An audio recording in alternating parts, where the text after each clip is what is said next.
Hey, folks, good morning and welcome to an episode of Steelers Morning Rush. I'm Alan Saunders. It is Wednesday. It is September 11th, 2024. The Steelers will practice today on the south side. I'm on my way there.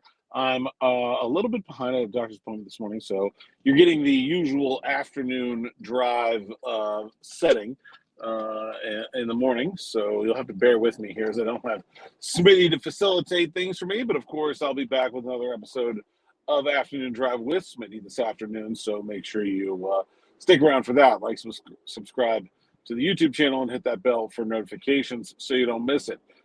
Today I want to answer a reader question from yesterday, and I would normally read it, but I can't. So I'm just going to summarize.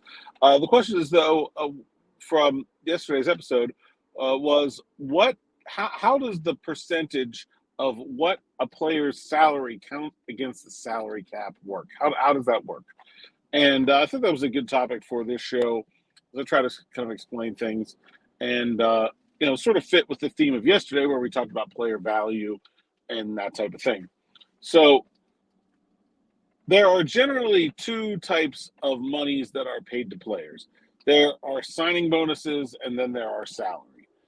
And traditionally, signing bonuses are guaranteed, salary is not. Signing bonuses is paid up front, and salary is paid over time. So when we look at the new contract the Steelers gave Cam Heyward, which is a very traditional contract in that aspect, his signing bonus will be a certain amount of money, $16 million in this case, or close to, it's like 15 or whatever, will be paid over the 3 years of the contract for salary cap purposes. But Cam will get all of that money this year.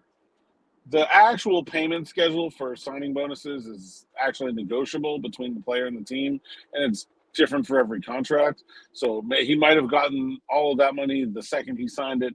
He might get it spread out over the next couple of months. He may have, for tax purposes, wanted to be paid some of it now and some of it in January, whatever. You can work that out between the player and the team however they like.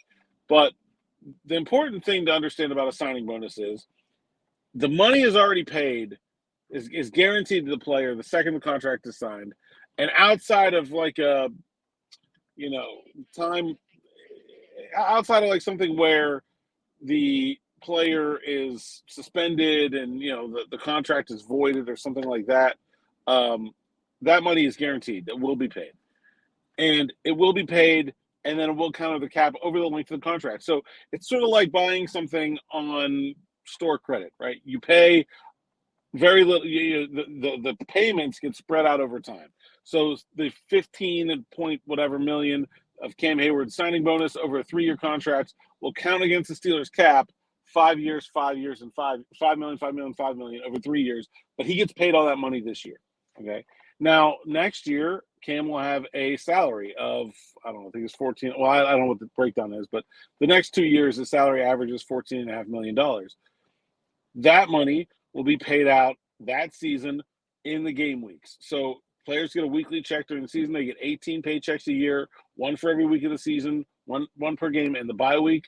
So if the Steelers decide to keep Cam Heyward next year, he'll get paid that $14.5 million or whatever it is next year, and the Steelers will owe that $14.5 million against the salary cap.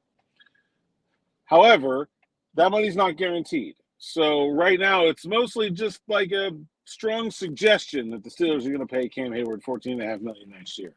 They could decide to cut him, and then they wouldn't owe him any of that money, and they would just have to pay the remaining $10 million owed from that signing bonus that they already gave him against the cap. Or they can renegotiate the contract, right? They can push money into future years. They can turn some of that into a signing bonus. That's what they did for this year. He was owed all of that $60 million for this year anyway. They just turned it into a signing bonus. So instead of Cam getting 18 paychecks week by week this year, he gets either one lump sum or he gets to negotiate the payment schedule how he wants to for that $16 million. The Steelers get to spread that money out over 3 years for salary cap purposes. So if they come to Cam next year and say, hey, you have this $14.5 million salary, let's do the same thing. Let's turn it into another signing bonus and spread it out over 2 years. So now they would only pay against the cap $7.25 million next year and $7.25 million in 2026.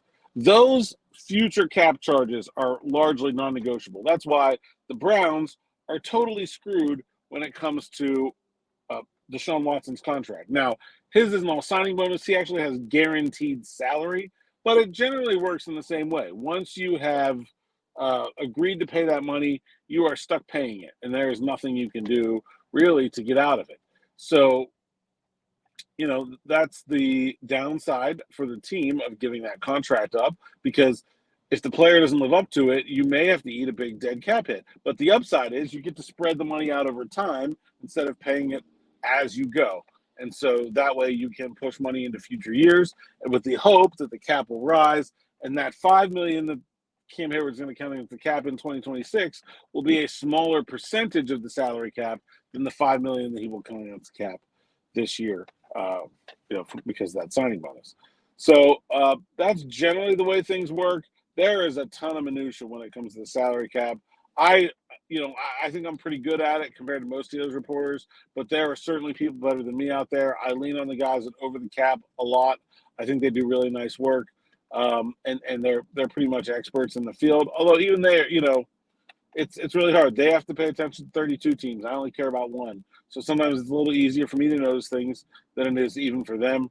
And I think a couple of the other websites do a pretty nice job.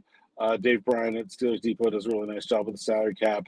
And I'm blanking on the name, but there's someone up behind the steel curtain, or FSSM, whichever it is now, that also does a nice job. So you can find that information out there. But generally speaking, guaranteed money can be spread out over time. Salary is paid year by year, and salary is fungible. It can move around. You can renegotiate. You can cut someone and get out of paying it. You can push it into future years. But that signing bonus, once it's signed, that money will eventually become due. So the Browns are on the hook for $180 million of Deshaun Watson, and it doesn't matter if they cut him. They've got to find a way to get that money under the salary cap, unless he bails them out by getting himself suspended by the league again. We'll see. So I hope that answered the question. Pat Freiermuth deal. Also, I guess we can talk about here very briefly. I just saw some of the details come out yesterday. Again, this seems like a very team-friendly deal in terms of the guarantees. He has a signing bonus this year. Next year's salary is guaranteed. After 2025, there's only $1 million of guaranteed money on Pat Freiermuth's salary. So if they decide after 2025 they don't want him anymore, they can cut him or trade him, and they will owe him $1 million more. That is a pretty good deal. I mean, he was already under contract for this year, and yeah, it was at a lower amount, but this really amounts to a 1-year contract extension where the Steelers are really tied to Pat Freiermuth. Beyond that, he'll have to earn it, and if he does, then they'll like the deal that they made, and if he doesn't, they can find a way out of it. So I think Omar did another nice job. That's one of those things where you see the sticker price of those contracts, and sometimes it really takes until you see all the details to fully evaluate kind of what's good and what's bad. Like that contract came in at more than I was expecting it to in the total amount, $50 million. I don't think it would be that much. But when you look at the details, I think it actually makes a lot of sense for both sides. And so I hope that answered your question. Let me know if you have any more questions about the salary cap. I know that's a confusing topic for NFL fans. And I promise tomorrow we will talk more about this team and what's going on right now, as opposed to sort of the big picture stuff of today and yesterday.